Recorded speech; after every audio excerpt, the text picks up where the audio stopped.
নমস্কার, শুভ সন্ধ্যা। আমি জ্যোতিষ এম শাস্ত্রী আপনাদের সঙ্গে আজকে কথা বলার জন্য এসেছি। আজকে যে বিষয়ে কথা বলবো, আমরা অনেকেই অনেক কিছু বলে থাকি জ্যোতিষীরা, কিন্তু আমরা মানুষের মুখের দিকে তাকিয়ে, মানুষের পকেটের দিকে তাকিয়ে সবাই পাথর পড়তে পারেন না।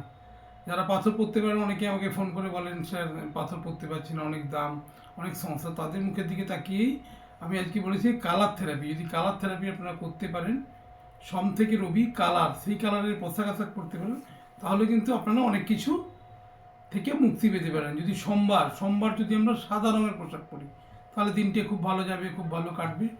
মঙ্গলবার হলে লাল রঙের পোশাক পরুন, বুধবার গ্রিন পরুন, বৃহস্পতিবার হলুদ পরুন, শুক্রবার সাদা পরুন, শনিবার ব্লু অথবা কালো পরুন এবং রবিবার কমলা কালারের পোশাক পরুন। দেখবে তাতে আপনার দিনটা ভালো যাবে। এইভাবে